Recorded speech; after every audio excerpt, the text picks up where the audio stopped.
Assalamualaikum warahmatullahi wabarakatuh. Alhamdulillahirrabbilalamin. Wassalatu wassalamu ala asyrafil anbiya wal mursalin Sayyidina Muhammadin wa ala alihi wa sahbihi ajma'in, amma ba'du. Alhamdulillah, segala puja dan puji syukur kehadirat Allah Subhanahu wa taala yang senantiasa memberikan kita nikmat taufik hidayah dan juga kesehatan.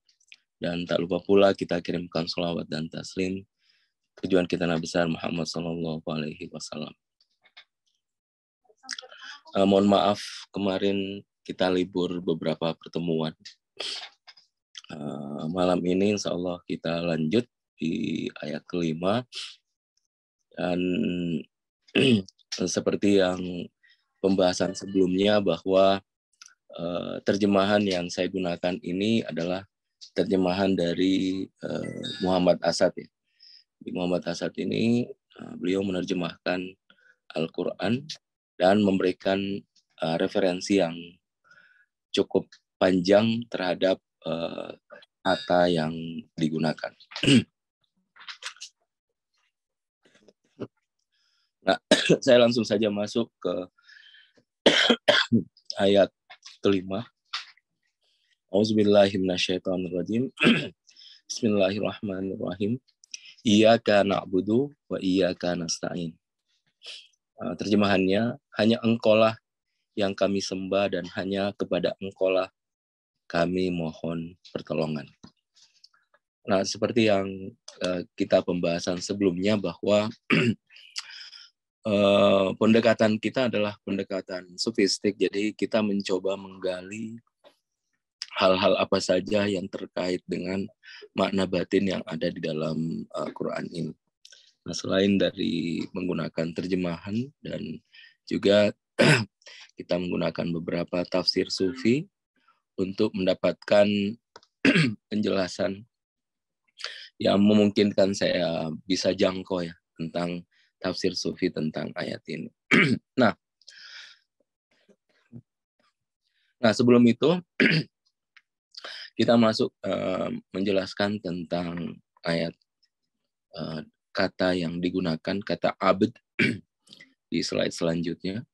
Kata abd ini tentu kalau hamba ya, hamba itu pasti konotasinya dikaitkan dengan manusia.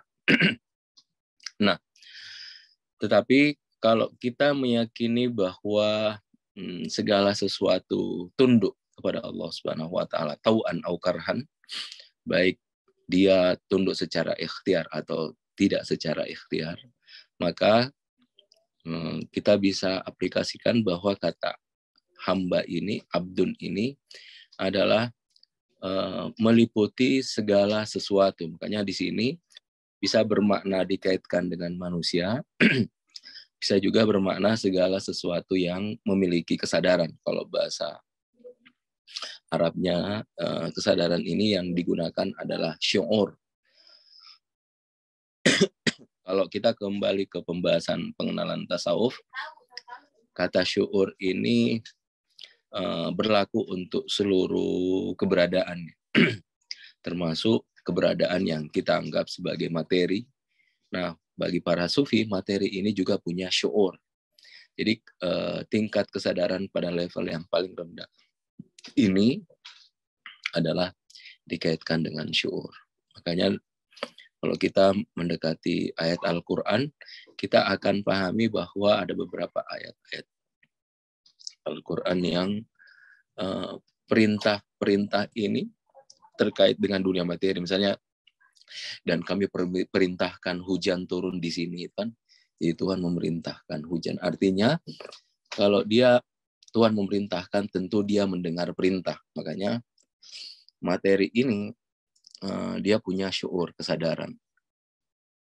Jadi meskipun kita secara lahir tidak bisa menyaksikan dimensi kesadaran yang dimiliki oleh alam materi, akan tetapi kita pahami bahwa kalau kita bersandar kepada ayat Al-Quran, hadis, dan juga pengalaman para sufi, maka kita tahu bahwa materi ini juga adalah punya kesadaran ilahi.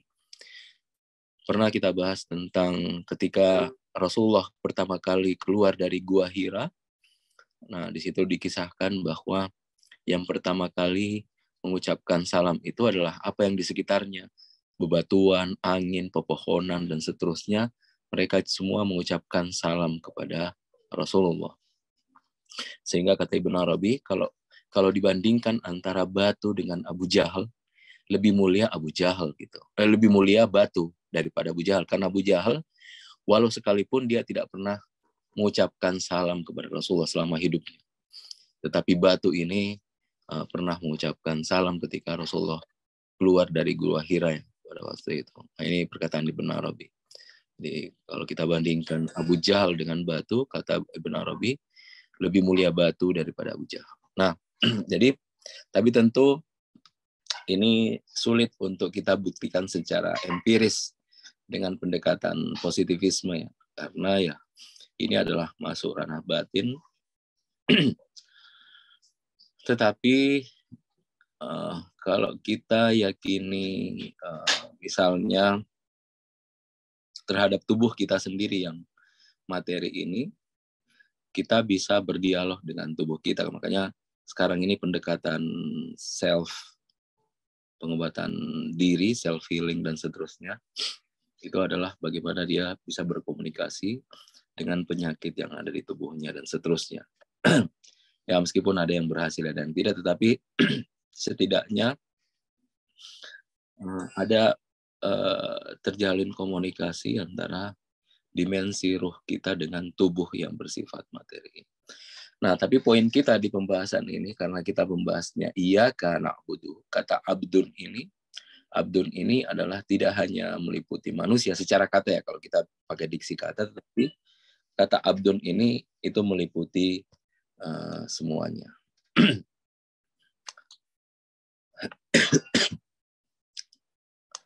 Nah, ini salah satu ayat Al-Quran, in kullu man fis samawati wal ardi illa atir rahmani abda. Jadi tidak ada seorang pun di langit dan di bumi, tidak ada seorang pun atau suatu wujud pun di langit dan di bumi, melainkan akan datang kepada Allah yang Maha Pengasih sebagai seorang hamba. Jadi in kullu man fis samawati wal ardi. Jadi kalau sudah ada kata langit dan di bumi, ini menunjukkan bahwa kata seorang ini bukan cuma manusia ya, tetapi semua makhluk sebenarnya. Jadi tidak ada sesuatu apapun, itu mungkin bagus terjemahnya, tidak ada sesuatu apapun di langit dan di bumi, melainkan akan datang kepada Allah yang Maha Pengasih sebagai seorang hamba. Ini membuktikan bahwa apa-apa yang di langit dan di bumi ini senantiasa menunjukkan ketundukannya kepada Allah Subhanahu wa taala. Dalam Al-Quran dijelaskan bahwa segala sesuatu tunduk, tau'an atau korhan. Baik itu secara ketaatan, ikhtiarnya, atau secara terpaksa.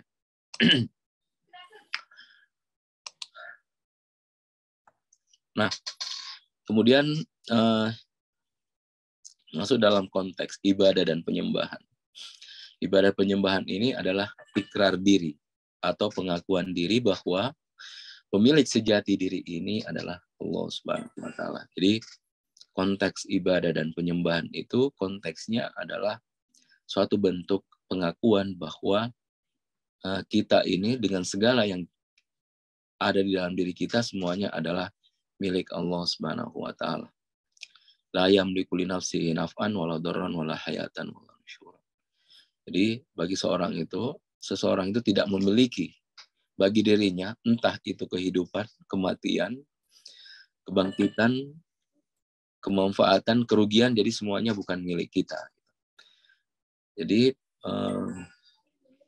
ibadah dan penyembahan ini senantiasa konteksnya adalah satu bentuk penyerahan atau ikrar bahwa kita ini milik sejati diri ini adalah Allah Subhanahu wa taala. Makanya ayat sebelum iyyaka na'budu wa iyyaka nasta'in itu maliki yaumiddin.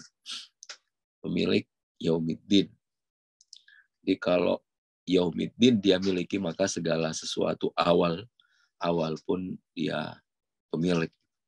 Karena akhir juga dia miliki. Nah, seperti itu, makanya konteks ibadah dan penyembahan di sini adalah sebagai ikrar atau pengakuan diri bahwa kita ini dimiliki oleh Allah Subhanahu wa taala. Allah lah sebagai pemilik sejati.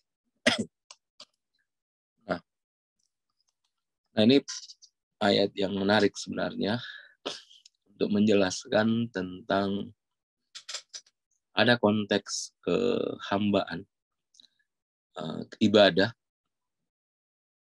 yang ibadah ini tidak akan bisa sejalan dengan sombongan, tetapi boleh jadi orang beribadah itu karena masih ada syirik di dalam dirinya. Jadi artinya begini, ketika seseorang beribadah, ketika dia beribadah itu tidak mungkin ada dimensi kesombongan di dalam dirinya. Tapi kalau musyrik iya. Makanya seperti itu. Makanya ini 2 ayat. Sungguhnya orang-orang yang sombong tidak mau menyembahku akan masuk jahanam dalam keadaan ini. Nah, tapi penjelasan yang ingin dijelaskan di 2 ayat ini menjelaskan bahwa antara penyembahan, jadi menyembah dengan kesombongan itu tidak bisa beriringan.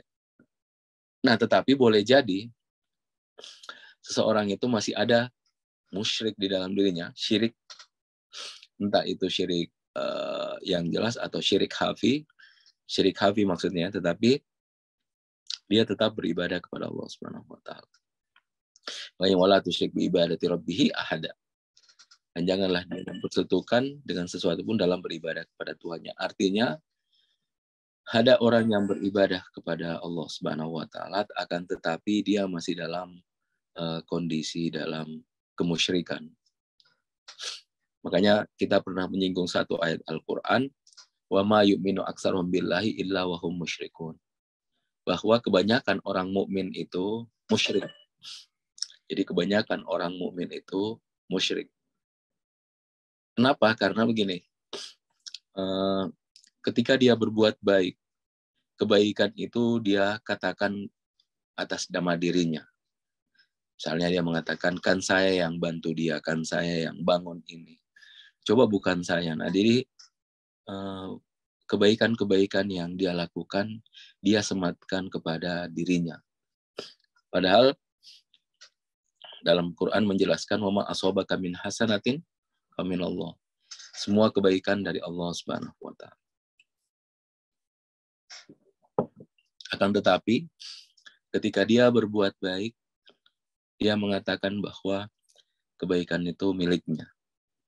Dia orang mukmin, percaya kepada Allah, percaya pada akhir dan kenabian, tetapi ketika dia berbuat baik, dia berkata demikian. Kan saya yang buat itu, untung saya yang menolong dan seterusnya. Ada kalimat-kalimat seperti itu dan itu tentu adalah ada bau kemusyrikannya dalam perkataan itu. Nah, makanya kalau kita sandingkan 2 ayat ini, konteks beribadah itu tidak mungkin menyatu dengan kesombongan.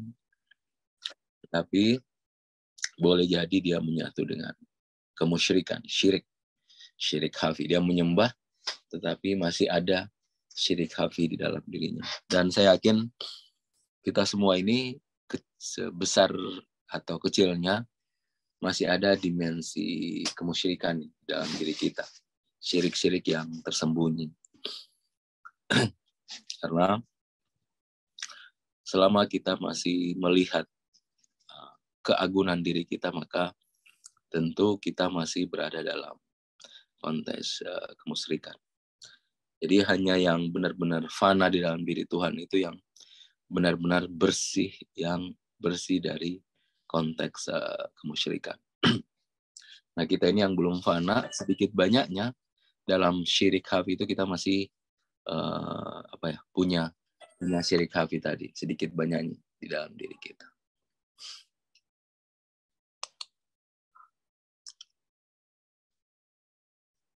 Oke. Nah, ini perbedaan relasi kepemilikan antara hamba dengan Tuhan dan hamba dengan Tuhan. Maksudnya begini. Tadi kita jelaskan bahwa sebenarnya konteks ibadah itu adalah satu bentuk ikrar bahwa seutuhnya ini kita dimiliki oleh Allah Subhanahu wa taala.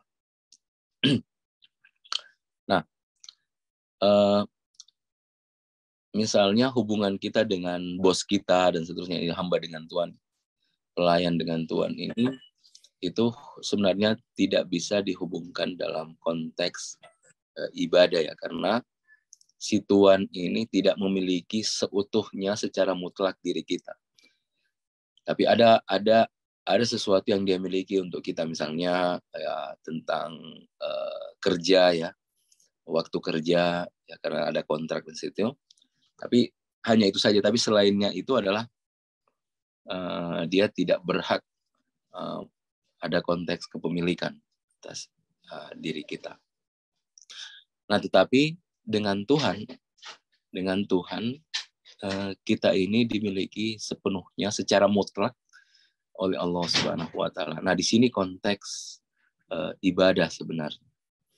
Jadi tidak bisa kita menisbatkan, menyematkan sesuatu yang relasinya bisa tidak dalam konteks kepemilikan mutlak gitu. Maksudnya ibadah antara hamba dengan Allah Subhanahu wa taala ini itu hanya dimungkinkan ketika ada relasi kepemilikan secara mutlak. Nah, kita ini secara mutlak dimiliki oleh Allah Subhanahu wa taala. Seperti itu. Nah, makanya ini perbedaannya antara hamba dengan Tuhan, hamba dengan Tuhan. Hamba ini dalam konteks ya relasi pelayan dengan bosnya, tuannya. Nah, hamba dengan Tuhan. Di situ ada konteks pemilikan secara mutlak atau tidak mutlak. Oke. Nah,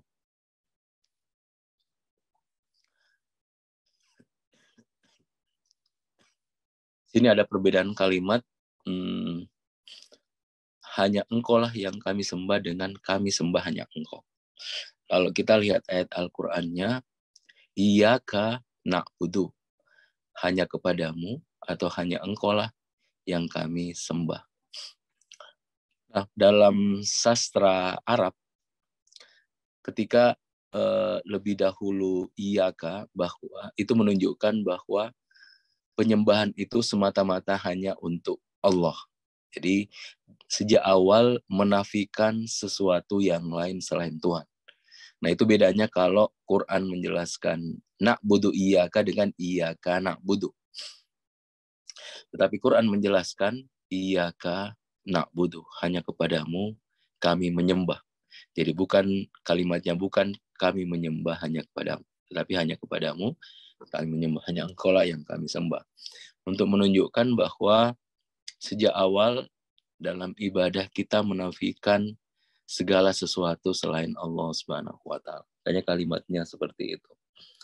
Jadi iyyaka ini pengkhususan bahwa konteks penyembahan itu hanya dia. Jadi makanya ayat Quran ini itu tidak sembarang meletakkan kata, kalimat, huruf dan seterusnya, itu semuanya punya makna ya. Semuanya punya makna. Jadi itu tidak sembarangan kalimat itu ditukar-tukar dan seterusnya. Semuanya punya makna. Tidak ada, dan itulah salah satu mukjizat dari Al-Quran, yaitu ketelitian dalam seluruh aspek yang ada di dalam Al-Quran. Baik kata, peletakan kalimat, makna, titik, dan seterusnya, itu semuanya adalah harmoni. Makanya seperti yang kita bahas, ketika kita masuk dalam ranah tafsir, kita akan melihat satu bentuk kekayaan yang luar biasa yang ada di dalam Al-Quran. Nah, ini salah satunya kenapa ayatnya menjelaskan iyyaka na'budu, bukan na'budu iyyaka. Jadi hanya kepadamu, hanya engkau lah yang kami sembah.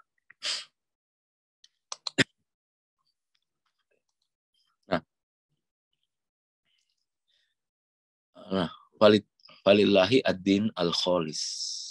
Ingatlah hanya milik Allah agama yang murni. Kita lihat bahwa karena kita berbicara konteks tentang penyembahan kepada Allah Subhanahu wa taala. Nah, di sini kita berbicara tentang orang-orang musyrik ya, penyembah berhala pada masa itu. Nah, dia mengatakan seperti ini, dan orang yang mengambil perlindungan selain dia berkata, kami tidak menyembah mereka selain berharap agar mereka mendekatkan kami kepada Allah dengan sedekat-dekatnya. Jadi, makanya kalau kita bertanya kepada penyembah berhala, apakah itu yang kalian sembah? Mereka akan menjawab, bukan ini yang kami sembah. Kenapa? Karena mengatakan, kami tidak menyembah mereka, melainkan berharap agar mereka mendekatkan kami kepada Allah. Artinya, mereka menyembah berhala itu sebagai wasilah agar mereka dekat kepada Allah Subhanahu wa taala. Nah, kalau kita dalam Islam, penyembahan ini hanya mutlak kepada Allah Subhanahu wa taala, Shiratul Mustaqim. Makanya kita disuruh berseru kepada kalimat Allah. Uwidullah awitur rahman ayam matadau falahul asmaul husna. Dan kita tidak disuruh berseru kepada tajallinya, tetapi Allah. Maksudnya, kita menyembah hakikat zat. Nah, cuma karena kita tidak punya jalan untuk sampai ke zat, makanya kita disuruh untuk kepada namanya yang paling tinggi. Kalimatullah yal ulia. Jadi kita disuruh pada namanya yang paling tinggi, yaitu Allah. Makanya di situ konteks kita berhubungan secara mustaqim, secara langsung kepada Allah Subhanahu wa taala. Jadi ayat ini menegaskan bahwa kenapa para nabi diturunkan untuk memerangi orang-orang penyembah berhala itu karena untuk memurnikan dimensi tauhid ya, bahwa seharusnya penyembahan itu secara langsung kepada hakikat zat Allah Subhanahu wa taala, bukan kepada tajallinya. Jadi penyembah berhala itu bukan tidak tahu, mereka tahu. Makanya kalimatnya dalam Al-Quran seperti ini, kami tidak menyembah mereka, melainkan agar mereka mendekatkan kami kepada Allah dengan sedekat-dekatnya. Artinya dia paham bahwa konteks penyembahan itu adalah Allah. Nah, makanya kalau dalam ranah tasawuf, ranah sufi, dalam ranah sufi ini kita berupaya bagaimana kemudian yang kita sembah ini hakikatnya sepenuhnya hanya kepada hakikat Allah Subhanahu wa taala. Jadi bukan yang lain. Bukan juga perantaranya, bukan juga tajallinya. Karena segala sesuatu itu punya Shiratul Mustaqim kepada Allah Subhanahu wa taala. Jadi kita punya hubungan langsung kepada Allah Subhanahu wa taala. Makanya ada pembahasan tentang ketidakterbatasan Tuhan. Jadi Tuhan ini tak terbatas, tak terhingga, dan hadir di dalam seluruh hakikat. Nah, sehingga kehadiran itulah yang setiap kita punya hubungan Shiratul Mustaqim kepada Allah Subhanahu wa taala.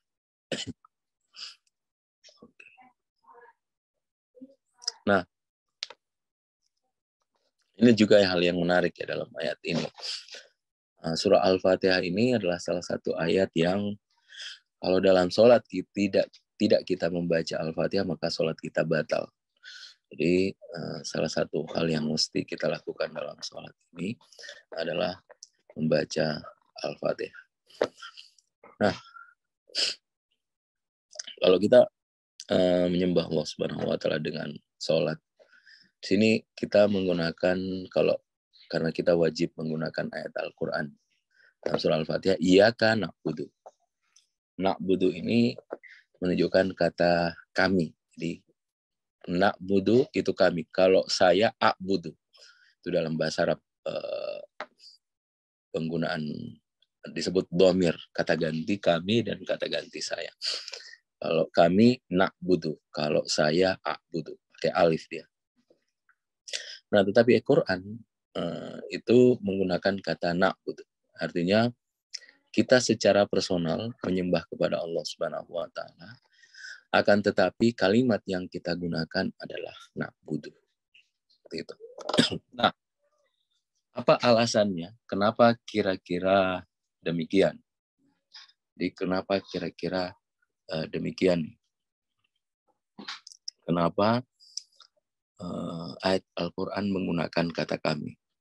Itu alasannya karena konteks penyembahan adalah kita menyembah secara totalitas kepada Allah Subhanahu wa taala.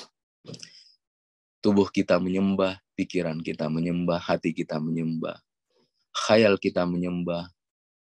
Seluruh apa yang ada di dalam diri kita, lahir dan batin, semua menyembah kepada Allah Subhanahu wa taala. Makanya kita melibatkan seluruh dimensi diri. Kita melibatkan seluruh level yang ada dalam diri. Baik saya secara fisik, materi tubuh, baik saya secara nafs, baik saya secara ruh, dan seluruh fakultas atau daya yang ada dalam diri saya. Makanya kita melibatkan semuanya dengan kata-kata na'budu, kami. Nah, makanya sering kita bahas bahwa kita ini memang hakikatnya satu, tetapi di dalam kesatuan kita ada banyak daya yang hadir di dalam diri. Nah, itulah salah satu kenapa menggunakan kata kami. Jadi bukan kata saya, meskipun urusannya adalah secara personal. Oke. Nah, kemudian mengapa kalimat hanya engkaulah yang kami sembah ini lebih dahulu daripada kalimat hanya kepada engkaulah kami mohon pertolongan. Nah, pertama kita tahu bahwa di dalam diri kita ada relasi antara tubuh dengan ruh ya. Secara garis besar ya ada dua. Ada tubuh, kemudian ada ruh. Kalau kita buka lagi ada tiga. Ada tubuh, nafs, dan ruh. Tapi secara garis besar ada lahir, ada batin. Lahirnya terkait dengan tubuh, kemudian batinnya terkait dengan ruh. Nah, pertanyaannya, untuk apa sih kita beribadah kepada Allah SWT? Kita beribadah kepada Allah ini adalah tujuannya untuk liqa'ullah. Itu kan? Untuk bertemu dengan Allah Subhanahu wa taala. Wa may yarju liqa'a rabbih falyamal amalan sholihan wa la tusyrik bi ibadati rabbih. Jadi tujuan kita beribadah kepada Allah Subhanahu wa taala ini konteksnya adalah untuk liqa'ullah, untuk bertemu dengan Allah Subhanahu wa taala. Nah, caranya bagaimana? Caranya adalah kita harus menundukkan dimensi tubuh kita. Dalam ranah tasawuf, dimensi tubuh ini adalah bagian dari hijab kegelapan. Jadi dia harus tunduk sehingga setelah tubuh tunduk ini barulah kemudian kita memohon kepada Allah Subhanahu wa taala agar kita diperjalankan, ruhaniyah kita diperjalankan hingga sampai kepada Allah Subhanahu wa taala. Makanya itu konteksnya iyyaka na'budu wa iyyaka nasta'in. Bahwa tanpa melewati tubuh, yakni hijab kegelapan, dan tanpa dengan pertolongan Allah, maka kita tidak sampai kepada makom perjumpaan, makom liqa'ullah. Seperti itu. Ini alasannya kenapa kalimat hanya engkaulah yang kami sembah itu lebih dahulu daripada hanya engkaulah yang kami minta pertolongan. Nah, alasan kedua adalah ibadah ini sebagai jalan meminta pertolongan. Nah, kenapa? Karena dalam ibadah ini kita senantiasa mengakui bahwa kita tidak punya apapun. Seperti tadi pemilikan, bahwa pemilik sejati diri kita ini adalah Allah Subhanahu wa taala. Jadi kita menyerahkan segalanya kepada Allah Subhanahu wa taala dengan seluruhnya. Nah, konteksnya sebenarnya di situ. Makanya setelah kita menunjukkan tentang hakikat diri kita yang nothing, tidak punya apa-apa, barulah di situ kita layak untuk meminta kepada Allah Subhanahu wa taala. Ini tidak lebih dari adab ya. Adab meminta sebenarnya. Sama kalau kita bertamu kepada orang besar ya, kita memperkenalkan dulu kita yang seapa adanya, baru kemudian kita meminta gitu. Nah, ini konteks adab bagaimana seharusnya dan semestinya kita meminta kepada Allah Subhanahu wa taala. Itu dengan konteks penyembahan. Nah, kemudian yang ketiga, kenapa ini lebih dahulu iyyaka na'budu wa iyyaka nasta'in ini relasi antara kefakiran dan pemberian. Jadi penyembahan itu konteksnya adalah kefakiran ya, bahwa kita tidak memiliki apapun, fakir. Yang sering kita kutip ayatnya, ya ayuhan nas antumul fuqara ilallah. Wahai manusia, kalian fakir menuju Tuhan. Jadi yang Allah Subhanahu wa taala ajak itu adalah yang dimensi kefakiran kita. Jadi kalau kita mengaku punya sesuatu, maka kita belum diajak Tuhan untuk kembali kepada dirinya. Karena yang diajak itu adalah dimensi kefakiran. Ya ayuhan nas antumul fuqara ilallah. Wahai manusia, kalian fakir menuju Allah Subhanahu wa taala. Nah, itulah kenapa kehambaan ini lebih dahulu menunjukkan dimensi kefakiran kita. Nah, setelah menunjukkan kefakiran, maka kita akan menerima bentuk tajalli atau pemberian dari Allah Subhanahu wa taala.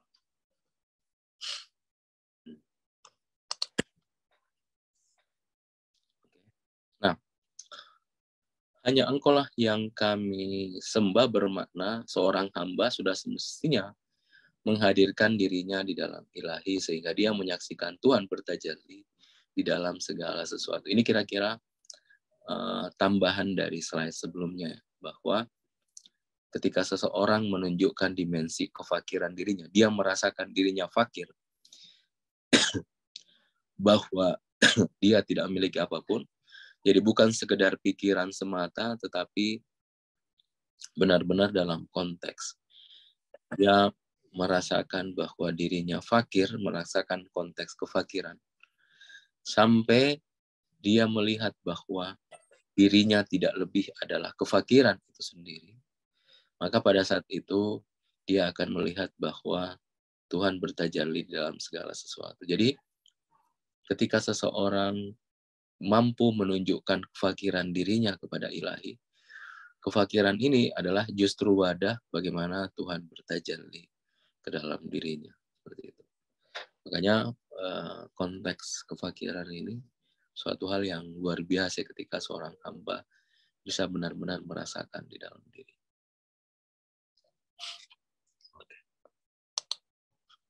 Nah, ayat ini sudah pernah kita bahas ya, bahwa konteks penyembahan kepada Allah Subhanahu wa taala itu sebenarnya qadha. Jadi saya sengaja kasih warna merah untuk masuk ke kata qadha. Qadha itu ketetapan sebenarnya. Meskipun di terjemahan itu, dan Tuhanmu telah memerintahkan agar kamu jangan menyembah selain Dia. Tetapi kalau kita tetap menggunakan kata dasar, maksudnya asalnya bahwa qadha itu adalah Tuhan sudah menetapkan alla ta'budu illa Iya, untuk tidak menyembah selain Dia, bahwa siapapun yang manusia sembah itu semua itu pasti kembali kepada Allah Subhanahu wa taala. Entah dia sadari atau tidak. Entah dia sadari atau tidak. Karena segala sesuatu ini berasal dari Allah Subhanahu wa taala. Jadi bukan dari yang lain.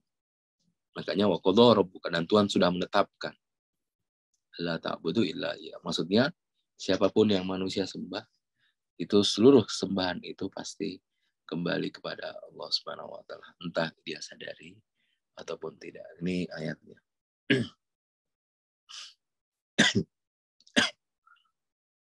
Oke, dan ini yang terakhir.